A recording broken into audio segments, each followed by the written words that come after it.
사랑하는 성도 여러분, 하나님의 평강이 여러분의 삶과 가정의 강물처럼 흘러넘치기를 간절히 기도합니다. 오늘 우리가 함께 나눌 말씀은 때로는 오해받고 심지어 잘못 사용되기도 했지만 그 본질을 깊이 들여다보면 우리에게 놀라운 위로와 희망, 그리고 생명을 주는 하나님의 지혜가 담겨있는 서신서의 한 부분입니다. 이 말씀이 여러분의 마음에 큰 은혜와 도전이 되기를 소망합니다.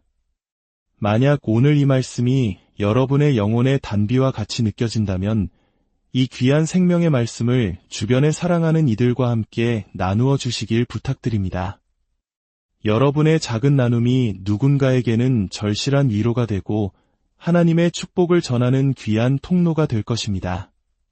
구독과 좋아요를 통해 이 말씀이 더 널리 퍼져나가도록 동참해 주시는 것 또한 이 시대에 복음을 전하는 아름다운 사역이 될 것입니다. 이 모든 사역 위에 주님의 기름 부으심이 함께하기를 축복합니다.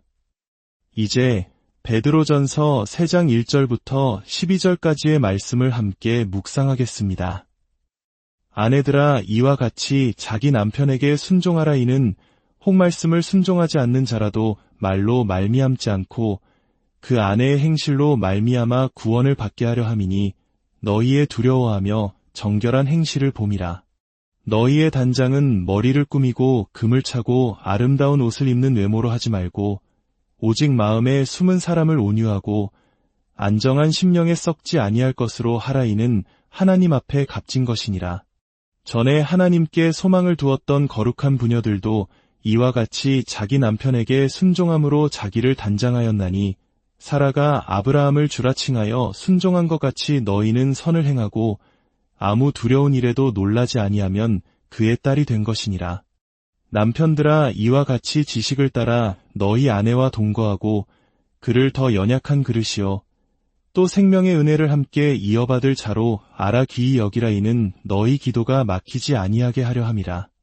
마지막으로 말하노니 너희가 다 마음을 같이하여 동정하며 형제를 사랑하며 불쌍히 여기며 겸손하며 악을 악으로 욕을 욕으로 갚지 말고 도리어 복을 빌라. 이를 위하여 너희가 부르심을 받았으니 이는 복을 이어받게 하려 하심이라. 그러므로 생명을 사랑하고 좋은 날 보기를 원하는 자는 혀를 금하여 악한 말을 그치며 그 입술로 거짓을 말하지 말고 악에서 떠나 선을 행하고 화평을 구하며 그것을 따르라. 주의 눈은 의인을 향하시고 그의 귀는 의인의 간구에 기울이시되 주의 얼굴은 악행하는 자들을 대하시느니라 하였느니라. 이것은 살아계신 하나님의 말씀입니다. 아마 이 말씀을 들으시면서 마음 한구석이 불편하거나 과거의 아픈 기억이 떠오르는 분도 계실지 모르겠습니다. 지난 2000년의 기독교 역사 속에서 오늘 우리가 읽은 이 본문을 포함한 일부 성경 구절들은 그 본래의 의미와 문맥을 잃어버린 채 누군가를 억압하고 상처를 주며 해를 가하는 도구로 사용되어 왔기 때문입니다. 그러나 저는 오늘 분명히 말씀드리고 싶습니다. 이 구절은 그 본래의 문맥 안에서 볼 때 너무나도 아름답고 희망적이며 생명을 주는 말씀입니다. 심지어 이 말씀은 여성이 학대적인 상황에 머무르라고 말하는 것이 아니라 오히려 그곳에서 벗어나도록 용기를 주는 말씀입니다. 만약 여러분이 어린 시절 권위적이고 폭력적인 아버지 밑에서 자란 상처가 있다면 또는 이 말씀이 왜곡되어 당신을 옥죄는 족쇄처럼 사용된 경험이 있다면 오늘 성령 하나님께서 그 아픈 기억들을 어루만져 주시고 치유해 주시는 시간이 되기를 간절히 기도합니다. 아내에게 침묵을 강요하며 폭력을 정당화하기 위해 이 구절을 사용한 사람이 있다면 그것은 하나님의 마음과 이 말씀의 진리에서 너무나도 멀리 벗어난 행위입니다. 성경은 우리 각자의 생각이나 욕망에 맞춰 아무렇게나 해석할 수 있는 책이 아닙니다. 이 말씀은 나에게 어떻게 들리는가가 중요한 것이 아니라 말씀 자체가 무엇을 말하고 있는가가 중요합니다. 말씀은 그 자체로 진리를 담고 있으며 성령께서는 그 진리를 통해 우리를 빚으시고 변화시키십니다. 하나의 말씀이 1000명의 사람에게 1000가지 다른 의미가 될 수 있다는 생각은 어리석으며 바로 그런 생각 때문에 이 아름다운 말씀이 오히려 사람을 해치는 도구가 되어버린 것입니다. 자, 그렇다면 이 말씀의 정확한 문맥은 무엇일까요? 베드로전서는 로마 제국의 박해 속에서 흩어져 살아가던 초대교회 성도들에게 보낸 편지입니다. 당시 그리스도인들은 당장 감옥에 갇히거나 순교를 당하는 끔찍한 박해는 아니었지만 세상의 가치관과 충돌하며 끊임없이 오해받고 비난받는 마치 불순물처럼 여겨지는 존재들이었습니다. 세상은 그리스도인들을 앓고 시대에 뒤떨어졌으며 심지어 사회의 악의 근원이라고 비난했습니다. 바로 이러한 상황 속에서 베드로는 불신자들이 가진 권위 아래에서 그리스도인으로서 어떻게 살아가야 하는가? 라는 큰 질문에 답하고 있습니다. 어떻게 하면 우리가 가진 힘을 십자가의 온유함으로 바꾸어 세상에 예수 그리스도의 아름다운 길을 보여줄 수 있을까요? 그 핵심적인 방법은 바로 선하고 아름다운 삶을 살아내는 것이었습니다. 우리를 구원하신 왕 예수 그리스도께 순종하며 그분의 도덕적인 법을 따라 살아가는 삶입니다. 이것은 구원을 얻기 위한 율법주의가 아닙니다. 이미 구원받았기에 기쁨으로 왕께 순종하는 것입니다. 하나님께서는 인류의 참된 번영을 위한 계획을 가지고 계시며 우리가 그 계획에 순종할 때 세상은 우리를 통해 그리스도의 향기를 맡게 됩니다. 우리의 삶이 세상 사람들에게 저렇게 사는 것도 가능하구나라는 희망의 증거가 되는 것입니다. 베드로는 2장 13절에서 이 큰 주제를 시작하며 모든 사람 이 권위에 순종하라고 말합니다. 순종은 여성에게만 국한된 주제가 아니었습니다. 베드로는 모든 사람이 시민으로서 국가의 권위에 그리고 당시 사회의 가장 낮은 계층이었던 종들이 그들의 주인에게 어떻게 순종해야 하는지를 먼저 길게 설명했습니다.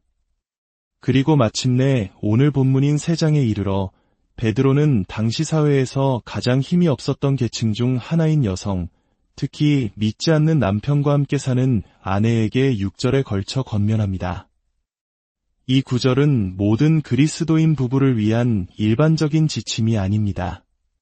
이것은 아내는 예수님을 믿게 되었지만 남편은 여전히 로마의 신들을 섬기는 이교도로 남아있는 매우 특수하고 어려운 상황에 대한 지침입니다. 그리고 마지막으로 남편에게는 단 한 절을 할애합니다.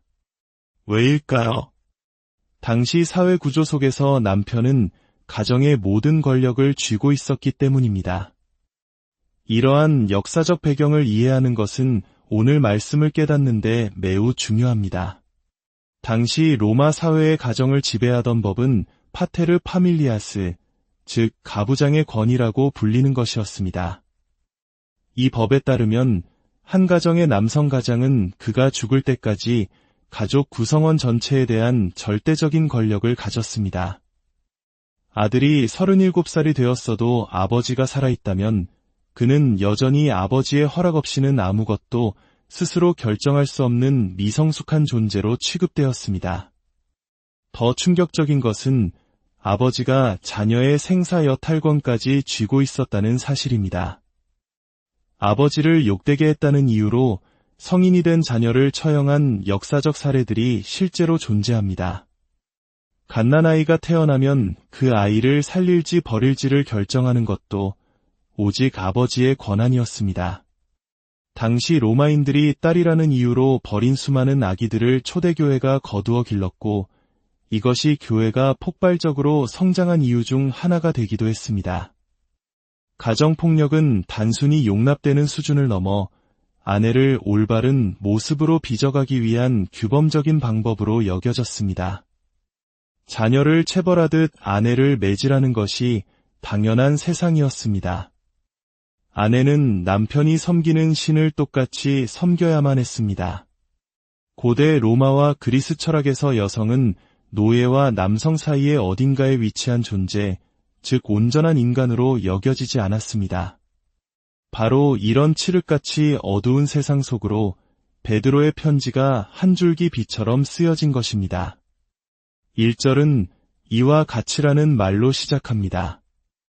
이는 앞서 말한 불의한 권위 아래에서의 순종이라는 큰 주제와 연결됩니다. 아내들아, 이와 같이 자기 남편에게 순종하라. 왜냐하면 말을 듣지 않는 남편이라도 아내의 잔소리나 논쟁이 아니라 말없이 보여주는 거룩하고 순결한 행실을 통해 구원을 얻게 하기 위함이라는 것입니다. 여러분, 잔소리로 구원받은 사람은 역사상 단 한 명도 없습니다. 당신, 또 주일인데 늦잠 잘 건가요? 애들 신앙교육보다 당신 취미가 더 중요해요. 와 같은 비난 섞인 말로 남편의 마음을 돌이킬 수는 없습니다. 성경은 심지어 다투는 여인과 함께 사는 것보다 사막에서 혼자 사는 것이 낫다고까지 말합니다. 그것은 하나님께서 보시기에 너무나 고통스러운 삶이라는 뜻입니다. 베드로는 말로 싸우지 말라고 합니다. 또한 외적인 아름다움, 즉 머리를 꾸미고 보석을 달고 화려한 옷을 입는 것으로 남편을 유혹하여 신앙으로 이끌려고 하지도 말라고 합니다. 이것은 남편을 조종하려는 시도일 뿐입니다. 잔소리도, 유혹도, 조종도 아닙니다. 그렇다면 아내는 무엇을 해야 할까요? 2절과 4절이 그 답을 줍니다. 바로 존경하고 순결한 행실과 온유하고 안정한 심령입니다. 먼저 남편의 장점의 전문가가 되십시오. 남편이 아직 예수님을 믿지 않더라도 그에게는 분명 하나님이 주신 선한 모습들이 있을 것입니다. 그가 얼마나 가족을 위해 성실하게 일하는지, 자녀를 얼마나 사랑하는지 그 작은 장점들을 발견하고 진심으로 인정하고 칭찬해 주십시오. 여보, 우리 가족을 위해 이렇게 애쓰는 당신 모습이 정말 존경스러워요. 당신이 아이들과 놀아줄 때 정말 최고의 아빠예요. 이것이 바로 존경이며 순결한 행실입니다. 그리고 온유하고 안정한 심령을 가꾸십시오. 이 구절은 여자는 조용히 입 다물고 모든 것을 참으라는 뜻이 결코 아닙니다. 이것은 우리 마음의 중심을 어디에 두어야 하는지를 말해줍니다. 남편을 변화시키기 위해 외모를 가꾸거나 잔소리 기술을 연마하는 데 힘을 쏟는 것이 아니라 하나님을 향한 깊은 신뢰와 그분 안에서 누리는 평안을 가꾸는 데 힘쓰라는 것입니다. 하나님, 남편의 구원은 제게 달린 것이 아니라 모든 것을 하실 수 있는 주님의 손에 달려있음을 믿습니다. 저는 주님을 신뢰합니다. 이 굳건한 믿음에서 오는 내면의 평온함이야말로 세상이 줄 수 없는 아름다움이며 하나님께서 보시기에 가장 값진 것입니다. 베드로는 이러한 삶의 모델로 아브라함의 아내 사라를 언급합니다. 이것은 당시 믿지 않는 남편과 살아가던 여성 성도들에게 엄청난 격려였습니다. 여러분은 신앙의 변두리에 있는 사람들이 아닙니다. 여러분은 믿음의 조상 아브라함과 사라처럼 인류 구원이라는 하나님의 위대한 이야기의 가장 중심에 서 있는 사람들입니다. 라고 말해주는 것과 같습니다. 이제 남편들을 향한 단 한 절의 명령을 보겠습니다. 7절입니다. 남편들아, 이와 같이 지식을 따라 너희 아내와 동거하고 그를 더 연약한 그릇이요 또 생명의 은혜를 함께 이어받을 자로 알아 귀히 여기라. 이는 너희 기도가 막히지 아니하게 하려 함이라. 이 한 절은 당시의 파테르 파밀리아스 문화를 완전히 뒤엎는 혁명적인 선언이었습니다. 첫째, 지식을 따라 동거하라고 말합니다. 이것은 아내를 이해하고 배우고 고려하라는 뜻입니다. 아내를 당신의 소유물이 아닌 인격체로 대하라는 것입니다. 둘째, 더 연약한 그릇으로 귀히 여기라고 말합니다. 연약한 그릇이란 영적으로나 도덕적으로 열등하다는 의미가 결코 아닙니다. 이것은 일반적으로 남성이 여성보다 물리적인 힘이 더 강하다는 사실을 인정하는 것입니다. 따라서 남편은 그 힘을 아내를 억압하거나 위협하는 데 사용해서는 안 되며 오히려 그 연약함을 보호하고 소중히 다루어야 할 책임이 있다는 것입니다. 마치 깨어지기 쉬운 귀한 도자기를 다루듯이 말입니다. 셋째, 아내를 생명의 은혜를 함께 이어받을 자로 알라고 합니다. 이것이 핵심입니다. 아내는 당신의 소유물이나 종이 아니라 당신과 동등하게 하나님의 나라를 상속받을 공동 상속자라는 선언입니다. 그녀는 왕의 딸입니다. 그리고 마지막으로 무서운 경고가 따릅니다. 만약 당신이 아내를 이처럼 귀히 여기지 않고 당신의 힘으로 그녀를 억누르고 위협한다면 너희 기도가 막힐 것이라고 말입니다. 하나님께서 당신의 기도에 귀를 닫으시겠다는 것입니다. 하나님께서 자신의 딸들이 학대받는 것을 얼마나 심각하게 여기시는지 보여주는 대목입니다. 남편 여러분, 아내를 향한 당신의 태도가 하나님과의 관계를 직접적으로 결정합니다. 이 자리를 빌려 분명히 말씀드립니다. 만약 당신이 지금 남편에게 신체적, 언어적, 정서적, 성적 학대를 당하고 있다면 성경은 당신에게 그 남자에게 순종하라고 말하지 않습니다. 그는 이미 왕이신 하나님과 이 땅의 법에 불순종함으로 남편으로서의 권위를 스스로 저버렸습니다. 그 관계에서 벗어나 도움을 구하십시오. 그것이 성경적인 가르침입니다. 교회는 결코 그런 폭력을 용납하거나 방관해서는 안 됩니다. 마지막으로 베드로는 다시 모든 사람에게로 돌아와 결론을 맺습니다. 너희가 다 마음을 같이하여 동정하며 형제를 사랑하며 불쌍히 여기며 겸손하며 악을 악으로 욕을 욕으로 갚지 말고 도리어 복을 빌라. 이것이 그리스도인의 삶의 방식입니다. 우리는 우리를 비난하는 세상을 향해 똑같이 비난으로 맞서는 것이 아니라 오히려 그들을 위해 복을 빌어주는 사람들입니다. 오늘 여러분에게 작은 숙제를 드리고 싶습니다. 이번 한 주 동안 매일 두 사람을 진심으로 축복해 보십시오. 직장에서 묵묵히 일하는 동료에게 다가가 김 대리님 덕분에 우리 부서 일이 잘 돌아가요. 정말 감사합니다 라고 말해보세요. 늘 부족하게만 보였던 자녀에게 내 안에 있는 이런 선한 모습을 볼 때 엄마는 정말 기쁘단다 라고 말해주세요.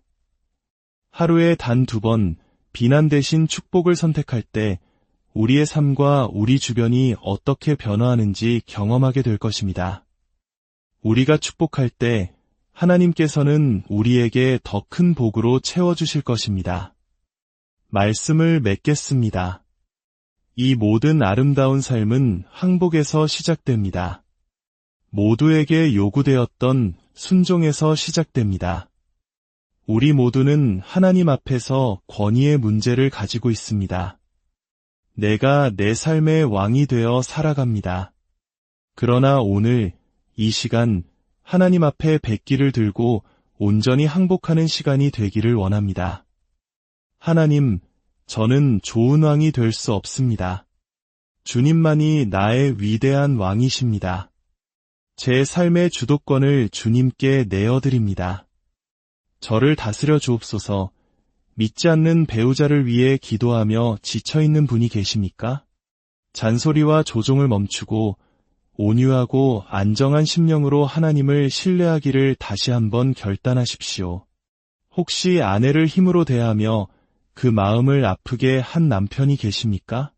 속히 회개하십시오. 주님께서는 당신이 돌이키기 전까지 당신의 기도를 듣지 않으실 것입니다. 아버지 하나님, 이 자리에 있는 당신의 사랑하는 아들, 딸들을 축복합니다.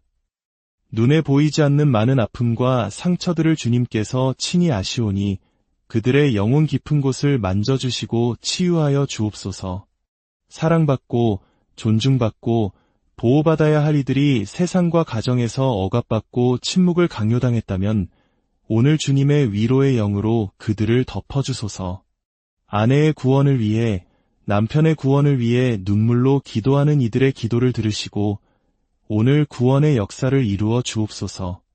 깨어진 가정들이 주님 안에서 회복되게 하시고 우리 모두가 이 어두운 세상 속에서 하나님의 선하심과 아름다움을 드러내는 빛과 소금의 삶을 살아갈 수 있도록 힘과 용기를 더하여 주옵소서. 우리를 구원하신 우리 주 예수 그리스도의 이름으로 간절히 기도합니다.